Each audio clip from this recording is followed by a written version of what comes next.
Dlaczego to miejsce jest najbiedniejsze w Polsce?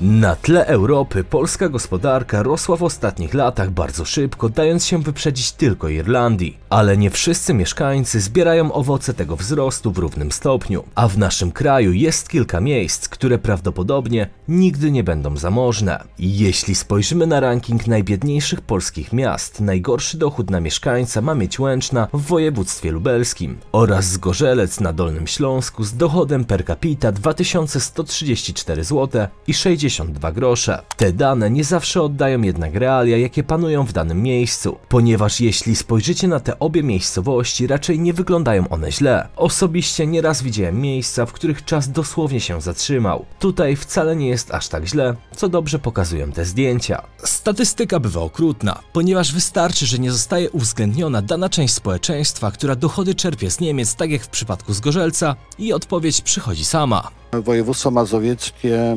obejmuje dwa regiony w kategoriach regionów europejskich. Region lepiej rozwinięty, czyli Warszawę, 9 otaczających powiatów, czyli w sumie 70 gmin, gdzie mieszka około 3 miliony obywateli Mazowsza. I to jest region lepiej rozwinięty, ponieważ ma wskaźniki na poziomie produktu krajowego brutto na głowę mieszkańca na poziomie 160% średniej unijnej. Prawda jest też taka, że nie cała Polska rozwija się tak, jakbyśmy sobie tego wszyscy życzyli, a przepaść pomiędzy Warszawą a resztą kraju coraz bardziej się pogłębia. Ciężko się jednak temu dziwić, skoro nasza stolica z obszarem metropolitalnym znajduje się wśród 10 najbogatszych regionów w całej Europie. Natomiast wschodnia ściana naszego kraju dalej pozostaje w tyle za wszystkimi obszarami, jakie teraz widzicie. Jednak o ile Świętokrzyskie i Podlasie gospodarczo powoli doganiają resztę kraju, wciąż pozostaje podkarpackie, lubelskie i warmińsko-mazurskie. Oczywiście tamtejsze miasta wojewódzkie, jak spojrzymy na mapę, także zaliczają się do grona najbogatszych regionów Polski, ale część gmin prawdopodobnie już nigdy się nie rozwinie i na zawsze pozostaną obszarami statystycznej biedy. Co niezwykle istotne, pod koniec nowej perspektywy budżetowej Unii Europejskiej, czyli w 2027 roku, Polska prawdopodobnie nie będzie już beneficjentem, lecz płatnikiem netto, więc czas na dynamiczny rozwój dzięki dofinansowaniom odchodzi powoli do lamusa. Będzie to stanowić jeszcze większą barierę w rozwoju dla obszarów zacofanych. Tak prezentuje się mapa najmniej zamożnych powiatów Polski, ale my dzisiaj nie będziemy tylko ich wymieniać, ale skupimy się w głównym stopniu na tym, dlaczego część z tych obszarów jest tak zacofana, co poszło nie tak w ich rozwoju oraz które z nich są najgorsze dla osadnictwa i raczej nie czeka ich już świetlana przyszłość bez odrobiny szczęścia. Sprawdźmy zatem, dlaczego tam się nie przelewa. Zapraszam Was na dzisiejszy materiał.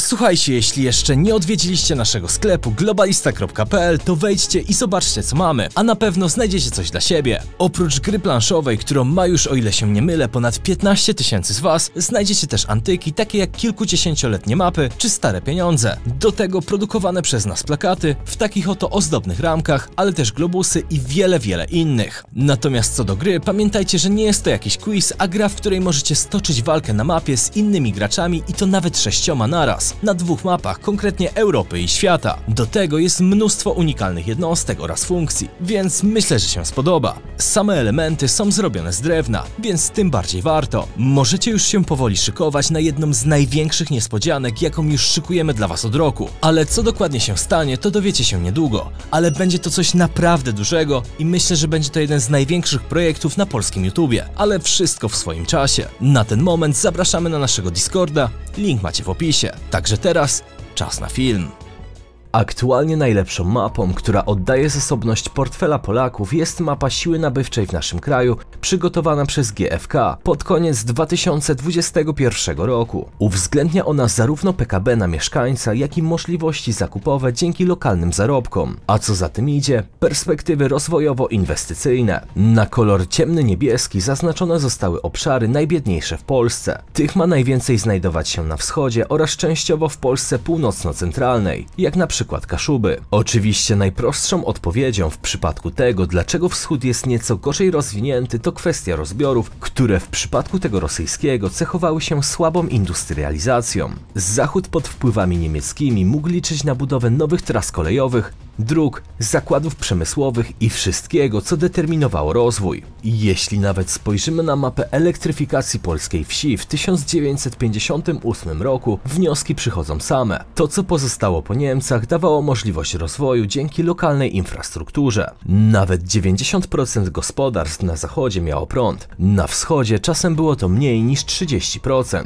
Różnica znaczna, która została zniwelowana częściowo przez PRL. O zgrozo, ten dla stworzenia pewnej równości w społeczeństwie był dobry. W końcu to wówczas nawet na największych odludziach, aby te mogły jakkolwiek się rozwijać, budowano fabryki albo wielkie gospodarstwa rolne. Często nierentowne, ale dające szansę na podniesienie kwalifikacji społecznych. Nie udało się jednak w pełni zniwelować zjawiska, jakim jest podział na Polskę A i Polskę B, ponieważ Zachód od zawsze miał łatwiej w kontekście szlaków handlowych oraz zachodnich obszarów obfitości. Do tego przecież dochodzą też dostępne zasoby, których na wschodzie nie było, na przykład węgiel, miedź i tym podobne. Za jeden z najtrudniejszych dla rozwoju regionów Polski uznaje się region Bieszczadów i Beskidów Wschodnich. Jest to równocześnie jedno z miejsc o najniższym poziomie zamożności w kontekście siły nabywczej, a co za tym idzie PKB. Skąd jednak wynika ta różnica, skoro Zakopane, które też jest turystycznym regionem górskim, może pochwalić się trzykrotnie lepszym statusem gospodarczym? Przede wszystkim główną rolę odgrywa geografia i historia. Zakopane w czasie hitlerowskiej okupacji było traktowane znacznie lepiej niż pozostała część generalnego gubernatorstwa. Miało to być miejsce wypoczynkowe dla Niemców, a samych górali uważano za zaginione niegdyś pokolenie Gotów. Stąd też propozycja, aby utworzyć niezależny region Guralenland, ale to już zupełnie inna historia. Tereny przy Karpatach nie miały tyle szczęścia. Tam przebiegał front, Niemcy ludności nie szczędzili, a później jeszcze kwestie związane z UPA i utrzymaniem granic. Przykładowo gmina Lutowiska, która obecnie jest najsłabiej zaludnionym miejscem w kraju, przed wojną liczyła 18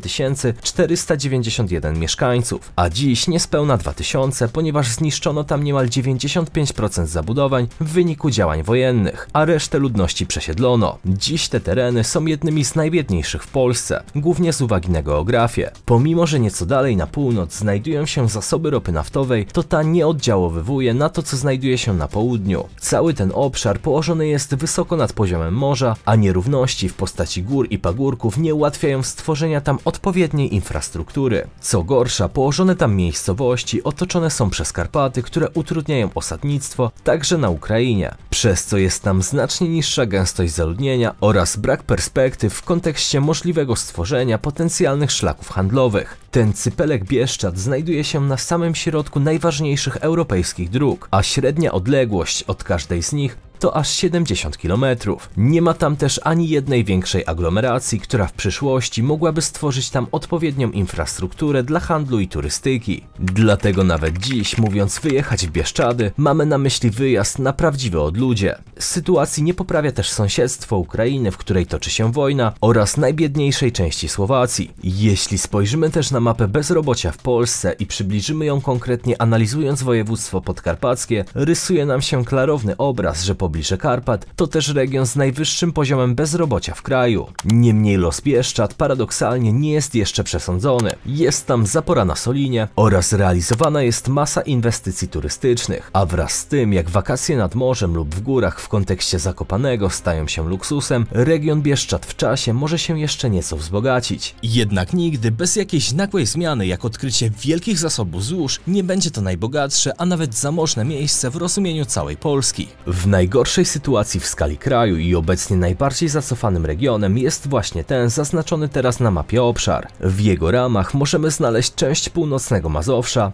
część Podlasia, Lubelszczyzny oraz dużą część województwa warmińsko-mazurskiego, a także znaczną część województwa kujawsko-pomorskiego. Każdy z tych obszarów ma pewne wady, które przekreślają je także w kontekście znaczenia inwestycyjnego w całej Unii Europejskiej. Jak widzicie na mapie, cechuje je niska atrakcyjność inwestycyjna, ale co jest w nich aż tak odpychające, skoro w zasadzie są to w większości żyzne grunty, bez gór i dodatkowo często z dostępem do wszystkiego, co intensyfikuje rozwój. Wiele zależy od regionu, ponieważ ponieważ tutaj w głównym stopniu ograniczeniami jest tak naprawdę przyroda, a wraz z nią geografia. W kontekście historycznym obszary te nie były aż tak bardzo zniszczone w ramach działań wojennych, chociaż wcale lekko nie miały, ponieważ jak widzicie mazowieckie, podlaskie czy warmińsko-mazurskie były względnie mocno zniszczone, zarówno w przypadku zabudowań miejskich, jak i tych wiejskich. Region północnego Mazowsza oraz województwa warmińsko-mazurskiego to tereny, na których znajduje się najwięcej jezior w naszym kraju. Są one też podmokłe, co utrudnia rozwój infrastruktury drogowej czy też tej kolejowej.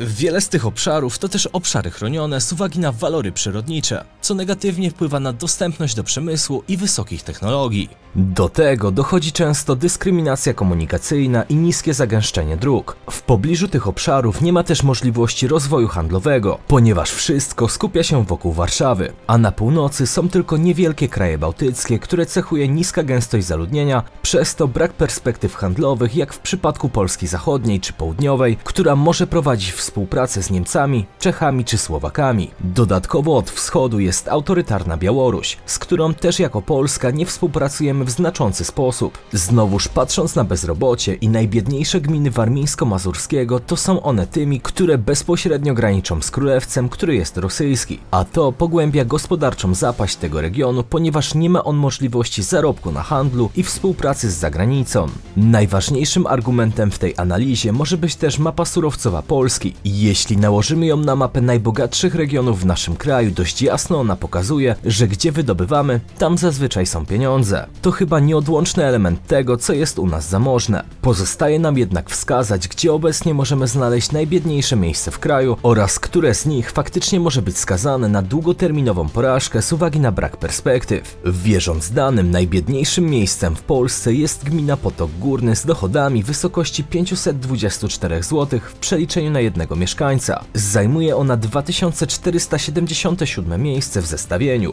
Nadzieją dla tej gminy, jak i całego powiatu jest realizacja trasy Via Carpatia, która w perspektywie najbliższych 10 lat może znacząco podnieść konkurencyjność Polski Wschodniej, ponieważ ta będzie naturalnym korytarzem łączącym państwa bałtyckie z Bałkanami. Niemniej w najbardziej patowej sytuacji długoterminowo znajduje się prawdopodobnie północna część województwa warmińsko-mazurskiego. Po pierwsze na ten moment z uwagi na ograniczenie małego ruchu granicznego z Rosją. Znacząco spadły tam dochody z turystyki i handlu z Rosją, które stanowiły gwarant utrzymania tych gmin. Po drugie, nie przebiegają tam na ten moment żadne istotne trasy handlowe i nie ma podstaw, żeby te powstały w najbliższej przyszłości, ponieważ każda istotna droga kieruje się na południe do Warszawy lub do Olsztyna. Północno-wschodnią część charakteryzuje też wykluczenie komunikacyjne i niemal najszybciej spadająca w skali kraju populacja. Jedynym miejscem, które znajduje się w podobnym położeniu jest region Kaszub oraz Polski północno-centralnej, która znajduje się daleko poza zasięgiem autostrady A1.